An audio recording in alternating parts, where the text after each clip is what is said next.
Ramadan di Yogyakarta selalu punya cerita unik. Bukan hanya sekadar soal menahan lapar, tapi juga soal kebersamaan. Jika biasanya, takjil di masjid dibagikan dalam kotak yang seragam, berbeda ceritanya dengan Masjid Pangeran Diponegoro di Kompleks Balai Kota Yogyakarta. Di sini, jamaah bisa merasakan sensasi berbuka layaknya di festival kuliner, di mana mereka bebas memilih menu sesuai selera.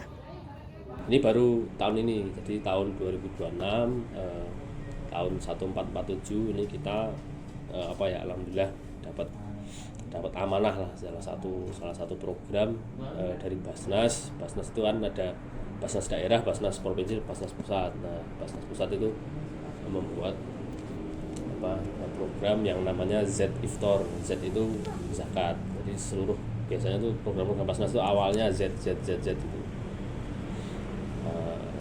Salah satunya Z Iftar ini. Z Iftar ini adalah program pemberdayaan UMKM lah, ini pemberdayaan UMKM untuk penyedia iftar, ya seperti itu. Iftar sebenarnya konsepnya itu jualan sebenarnya, Mbak. Bukan tanpa alasan, konsep ini sengaja diusung sebagai bentuk perbaikan dari evaluasi yang ada, untuk memberikan kebahagiaan lebih bagi para jamaah yang datang dari berbagai kalangan. Sistemnya pun tertata rapi. Jamaah yang datang bisa langsung mengikuti kajian sore dan akan dibagikan takjil berupa kurma dan air putih. Kemudian, pasca melaksanakan sholat maghrib, para panitia akan membagikan kupon yang dapat langsung ditukarkan ke gerai makanan yang tersedia. Salah satu yang paling merasakan dampaknya adalah para perantau dan mahasiswa Yogyakarta. Ini hari pertama kali datang ke masjid ini tuh diajakin sama teman saya. Itu nyoba pengalaman baru. Soalnya dulu saya juga di kampus juga kan sering, tapi sistemnya ternyata unik di sini kayak gitu. Jadi ternyata pembagiannya itu setelah jam sholat kayak gitu, dan ya manfaatnya sih ketika orang yang mungkin datang terlambat gitu ya, jadi punya kesempatan buat dapat ya makanan yang kayak gitu. Terus unik juga ada pembagian kupon, habis sholat tuh pembagian kupon, terus ternyata bisa milih-milih makanannya gitu. Jadi ya mungkin nggak semua orang mungkin hari ini selera makannya tuh pengen nasi ayam, mungkin ada yang nasi pepes ayam atau nasi ayam geprek atau cuma nasi tongseng ayam gitu. Jadi bisa milih gitu loh. Uniknya di situ sebenarnya. Jadi lebih bisa variatif gitu. Terus ternyata dapat juga dessertnya, es buah. Keunikan ini ternyata juga menggerakkan ekonomi lokal.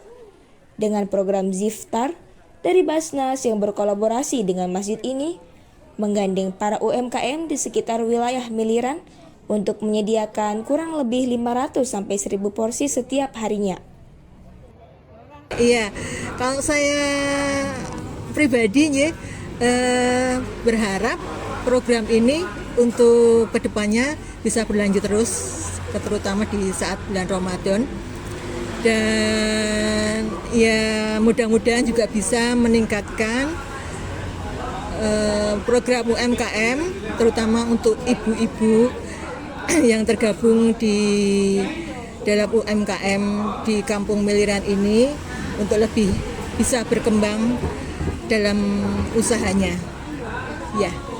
Masjid Pangeran Diponegoro membuktikan bahwa berbagi tidak harus kaku. Dengan kreativitas dan semangat gotong royong, momen berbuka puasa menjadi lebih berkesan dan mengenyangkan hati banyak orang.